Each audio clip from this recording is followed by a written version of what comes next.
Thank you, Trevor. Important things to watch out for, of course. And we're always wondering, how do these form? They seem to happen out of nowhere, but we've brought in our meteorologist, John Scalzi, who's going to do a little bit of a science experiment today. Well, it's really quite remarkable. You know, the entire state of Florida is built on this stuff right here. This is limestone, regular limestone that you'll find just about anywhere. And what I have done is taken a beaker and filled it full of the limestone rock.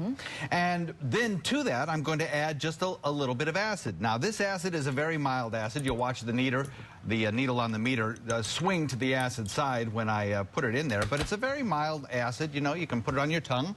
A lot of the foods that it's not that strong. A lot of the foods that we have are stronger acid than this. But typical rainwater might be similar to this. And if you pour this acid right over the rock, you can watch it bubble and fizz and start to create issues. And that's what happens. The rainwater percolates downward. We have a graphic to show you that. As the rainwater percolates downward over the limestone substrate, it becomes acidified. And once it becomes acidified, it starts to do the same thing that we just saw in this beaker. It starts to bubble and wash away and melt away, if you will, dissolve away the limestone into big holes. Then the rainwater in that sandy layer creates a very heavy weight that collapses those holes underneath the limestone.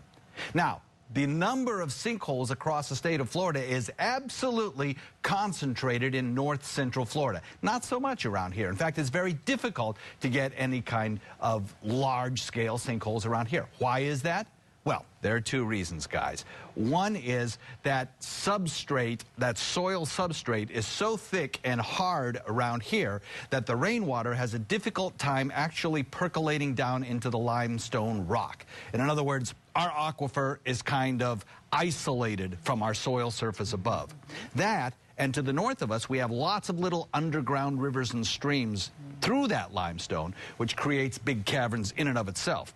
We don't have those kind of freshwater springs, a lot of them, around here. So consequently, our risk of seeing something like this is much less than it is in north central Florida. Still going. It's still going. That'll all dissolve away with time, and that's exactly what creates the big caverns in the limestone bedrock that all of Florida sits on. And of course, nowadays, with cars and automobiles, the rain becomes even more acidified with the sulfur content of the atmosphere, and it just exacerbates the problem. Yeah, we've seen people driving right into a sinkhole. They're at a stop sign or at a traffic light, and they fall right into a sinkhole. So, right. Yeah.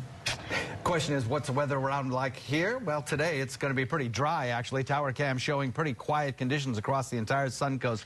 Any chance of rain today, I think, is going to be confined mostly to inland areas. There's a little bit of extra moisture in our atmosphere today, but there's not much. And so, consequently, don't expect to see much in the way of any kind of rainfall across the region. Locally, we had 0 inches of rainfall yesterday. We're likely to see similar situations again today because the recording station is at the airport near the coast, not inland, where any showers are likely to occur. Another warm one with heat indexes up around 105. We do have increasing rain chances in the days ahead, though, and we're going to be talking about that in just a few minutes. All right. Thank you, John. Thanks for giving us that demonstration. Yeah, fascinating. Very, yeah. yes. Cheers.